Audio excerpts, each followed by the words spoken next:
Ce matin, une dizaine de jeunes chômeurs ont répondu présents à l'appel de Manuela.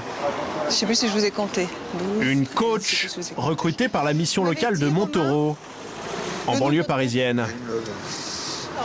Le début d'une reprise en main pour Sandrine, Adrien, Saïd, Imen ou encore Benissa.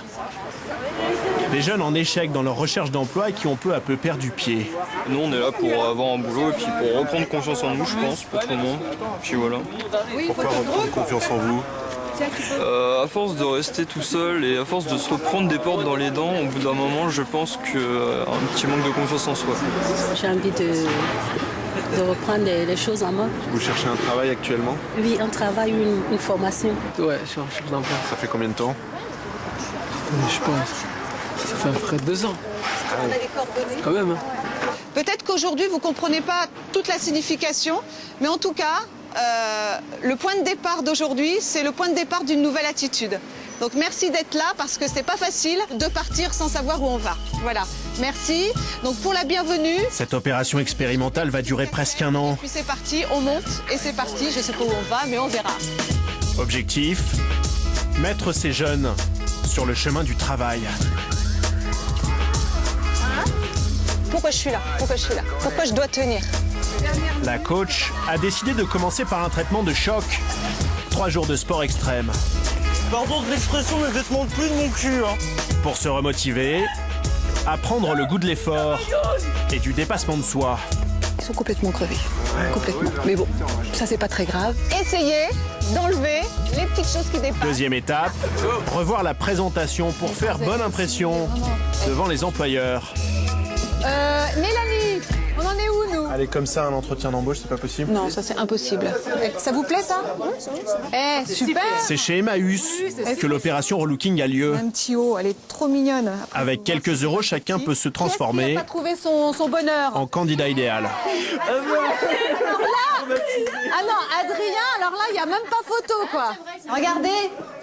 Eh, regardez. Oui. Allez, c'est super. Elle est super. Franchement, nous sommes mal à l'aise. C'est quel budget, là, sur vous ? Je sais pas du tout. La veste, c'est 3 €. Chemise, c'est manche longue ou manche courte ? Manche longue. 2 €. Donc, tu as un total pour 5 €. Pour avoir la gueule de l'emploi, les jeunes vont ensuite passer entre les mains expertes d'élèves en école de coiffure et d'esthétique. Coupe de cheveux, maquillage et même épilation des sourcils. Tout cela gratuitement. Allez voir, ça change tout. Il y a du changement, hein ? Ouais, ça se voit, hein. Ça se voit, hein. Ça vous plaît ? Bah oui. Vous le trouvez plus joli ? Ah bah oui, évidemment. Ça, c'est un peu court en fait. Bah voilà, c'est nickel. Il n'y a plus qu'à. Il n'y a plus qu'à trouver l'employeur. Lorsqu'il y a une rencontre, on dit c'est les 20 premières secondes qui comptent. Et je le confirme, c'est le physique. C'est l'attitude, c'est la façon de se présenter. C'est l'élocution, parce que ça, on va y revenir aussi dans un prochain atelier. Les chaussettes de l'archi du chef.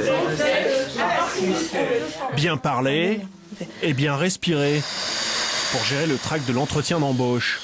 Parce que si vous tremblez comme ça, c'est que vous êtes stressé. Vous avez un peu peur.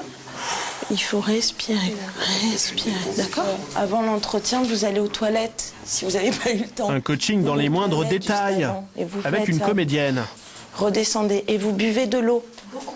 Il faut boire de l'eau. En fait, c'est pas... Alors, juste. Lors de simulations d'entretien, la coach corrige problèmes d'attitude et tics de langage pour apprendre à mieux se vendre. J'ai pas vraiment. Partez pas. Non mais là c'est gâché là. C'est gâché Manuela. Bonjour, je me présente, Imen Nakadi, j'ai 20 ans. Je souhaite passer mon concours d'hôtesse de l'air. J'essaye de me réorienter vers la vente, plutôt sur les produits culturels et ludiques et l'informatique aussi. Je voudrais travailler dans des maisons de retraite, ou soit je souhaiterais travailler en tant que dans la petite enfance. Je voudrais passer mon CAP et... Après 2 mois, certains font des progrès notables et la confiance en soi s'installe peu à peu. Sécurité ou alors faire mon gardien en bâtiment. Il est maintenant temps de retourner en entreprise. Au programme aujourd'hui, visite d'une usine de sidérurgie, l'une des dernières survivantes en France. L'occasion de découvrir avec un ouvrier la vraie vie, le monde du travail. les camions arrivent sur le parc à ferraille où toute la ferraille est déchargée en fonction. Mais la vue d'un tel spectacle n'a pas l'air de susciter des vocations chez ces jeunes chômeurs. 45 000 tonnes. 45 000 tonnes, quand vous voyez qu'une voiture fait un peu moins d'une tonne. Si on vous proposait un emploi ici? Non, je prendrais pas. Non. Voilà. Je suis plutôt une hôtesse. Ça peut être intéressant, il y a beaucoup de gens qui peuvent aimer ce métier, mais pas moi.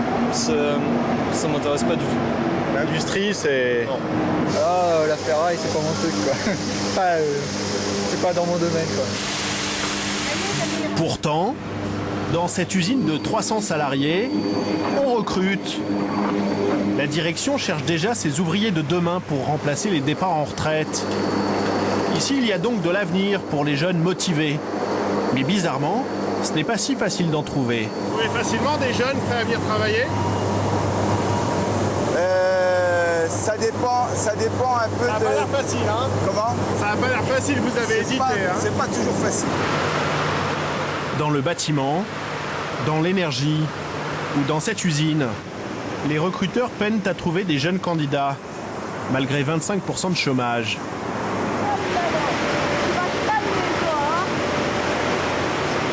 Vous imaginez travailler ici? Non. Le métier de plombier, oui? Ouais, plombier, ouais, mais pas ici, pas à l'usine. Pas à l'usine. Ouais, je vais pas faire ma vie à l'usine, je pourrais pas faire ma vie à l'usine, impossible. Aujourd'hui, il va vous dire non, je ne peux pas. Maintenant, je l'ai observé depuis tout à l'heure. Je l'ai vu super ouvert, je l'ai vu très à l'écoute, il regarde tout. Et ce qu'il faut quand même savoir, c'est qu'il y a 15 jours, Samir, il avait sa casquette. Aujourd'hui, il ne l'a plus. Il y a 15 jours, voilà, il avance. Donc, je ne dis pas un non catégorique. On peut en reparler dans quelques mois. Samir, à la fin de l'année, il viendra peut-être faire un stage dans cette usine. J'en suis persuadée.